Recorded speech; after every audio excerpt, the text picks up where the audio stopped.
Hey guys, Babe Mitchie here. I'm gonna do a sort of requested video. This is going out to Diaper Lover X amount of numbers. He asked, he or she, I should say, asked what my favorite movies were. Now, if you guys ever do a comment to me and ask me a really good question or something that would make a good video, well, maybe not a good video, but something that I think is interesting and worth telling you guys about, like this, you know what? I might do it. So feel free to put those comments out there. I put this list together a while ago of my top 10 favorite movies. Now, I plan on reviewing these movies more in depth at one point. I'd like to do skits, all kinds of like crazy things. So we are going to run through them. And I already recorded this once. It was like a 40-minute video almost, and had some audio issues. So I'm doing a second video, hopefully going to fix the audio issues, and I'm going to try to make it shorter. It's very hard to talk about movies, especially if it's top 10 list, and do it quick when you're sitting in front of the camera without a script. Now, one thing I want to say really quick before we start, there's a lot of movies that I'm not including in this list. When I made this list, I was trying to stay away from mainstream movies unless they absolutely needed to go on my list. So Star Wars is not on this list. Harry Potter is not on this list. A big reason Star Wars isn't, and if Star Wars is on your list, hey, that's fine. Nothing wrong with that. I love the original Star Wars movies, but Luke Skywalker, when I was growing up, he was an old man to me, okay? You have to understand that when I looked at these movies, if you weren't like a teen or a preteen, and then you had that older look about you, you just looked like an old man to me. Okay, so Luke Skywalker was just simply too old for the training. I mean, too old for me to like him. Not that I hated him or anything like that, but to truly identify with. These are movies that I identify with in some way. Okay, we're gonna bust into this. 10 was really hard to select the movie. So I actually have 1, 2, 3, 4 movies that I'm just going to put all 4 of these movies in the 10 slot, okay? I'm sorry. I should probably change it to a top 20 list. It might be easier. So, Labyrinth. This is a Jim Henson movie. It has David Bowie in it. He has that cup on him to make his junk look really big. Yeah, they actually did that. I mean, it was actually planned and on purpose. You got all these Jim Henson creatures. You got this fantasy world. You have Sarah, who perfectly casted as a character, and she was like an unknown actress at the time, but she just fits it perfectly. Sour friend! I have fought my way here to the castle beyond the Goblin City to take back the child which you have stolen. Oh, through hardships unnumbered and dangers untold. I'm saying it wrong, but the bottom line is, Labyrinth is a great fantasy movie. Love it, okay? Great special effects. It deserves to be on this list, in my opinion. Little Monsters is another one in the 10 slot. Little Monsters is about the monster under your bed. And we have, yes, that main actor, kid, who, of course, a kid. I identify with kids, my age, it's like, that's me, It's the same kid that was on the one TV show that I can't really name off the top of my head because I didn't watch it that much, but in Little Monsters, the thing is about the monster under the bed, right? Well, what if monsters under your bed were real, and they came magically out of the floor underneath your bed? It's like a portal, so to say. Well, what if you caught the monster, and then what if you went under the bed where the monsters live, where the monsters come from? And by the way, before we do that, he also had the coolest attic room that he lived in. It was so cool. It had like the Christmas lights up and all that. Man, it was the kind of room that, like, as a kid you would be like, I want that room. That room would be awesome. Little Monsters, the monster, the main character monster, was Howie Mandel. Which is funny because he does a lot of gross things in this movie, like pranks and things on people. Is a big part of it, what they did.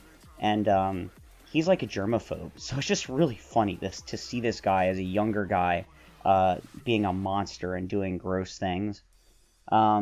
they make fun of the bully kid, they put pranks on him and all that. And it has the Talking Head song in it at the very end. We're on the road to nowhere. Do, do, do, do. It's so awesome. Great movie. The movie scared the crap out of me. You have your ultimate bad guy monster at the end. Eyes popping out, creeping out. Trust me, you're a little kid watching this movie, you're going to be like, ah! I was shutting my eyes when that stuff came up. I really was. It was scary. But Little Monsters, another number 10 slot movie. Good movie. Check it out. Spaceballs. Man, Spaceballs is the parody of Star Wars. And if you don't know what Spaceballs is, then you're really missing out. It's basically the whole thing is Star Wars, but done as a parody, as a joke. You have Dark Helmet, and you have Lone Star, and there are so many one-liners from this movie that it's just raspberry. Only one man would dare give me the raspberry. Lone Star! And there's tons of other one-liners throughout this movie that are just amazing. If you've never seen the movie Spaceballs, you need to go check this movie out. And I'd recommend having a little bit of wacky tobacco before you do. I guarantee, and it's actually been probably a good 6 or 7 years since I've ever partaken of the substance. But I'm telling you right now, if you have a little bit of that, you have your friends over and you watch this movie, you're going to be like, what? It'll be a trip. Trust me. All right, number 10 slot, another one. This one I crossed out, but I'm putting it back on there. It's the 10 slot of 4 things, so. Batteries Not Included. This movie has old people in it. And I mean old people. I'm pretty sure it's the same woman and maybe the one man from the movie Cocoon. And it's about these 2 spaceships that are not just spaceships. They're alive, okay? And they come down, and these people own an old diner. It's run down, and then you have the evil guy that's trying to kick him out so he can take over the neighborhood and build a new construction of something. I forget what, but you get the gist of it. You have your bad guy, and you have your good guys, which are the old people. It's weird that I would put this movie on my list because they're old people, but the special effects for these UFO robot alien things are amazing. I mean, they are for the time that this movie came out, these special effects are freaking awesome. And yes, the words "batteries not included" are said in the movie. Great movie. You should check this out if you haven't seen it. Batteries Not Included. All right, number 9, Short Circuit. The first one. The second one is fine as well, but Short Circuit is a movie about a robot that gets struck by lightning and becomes basically self-aware. He becomes more than a robot. He becomes alive. Number 5 is Alive. Malfunction. Stephanie. And here I am quoting things that you probably don't know, if you've never seen the movie, that is. And of course the scene with him dancing with the girl. More than a woman to me. So Short Circuit is a really cool movie that brings robots and people together. Worth checking out. So check the movie out. It's great. Love it. Loved it as a kid. Love it now. 8. Number 8 you've never heard of. Guaranteed. The movie is called Electric Dreams. That's right. Electric Dreams. It's a movie about a guy that has a lot of problems with dealing with technology and this and that. And I believe he's like an architect and this and that. He finally gets told to, or convinced, I should say, to upgrade, right? Upgrade his life by getting the computer that controls everything. This computer controls, your locks, your lights, your coffee maker. It's like an all-inclusive thing, and he can use it in his work. So he gets this computer, and he's using it. He's building his architectural stuff. And then what happens is he spills champagne or something on it. And then, of course, what happens? The computer becomes more than just a computer. It becomes alive, okay? And the computer's there in the apartment complex. A woman's upstairs with her cello playing the song. Don't know what it is offhand. I'm sure if you look it up, you'll know.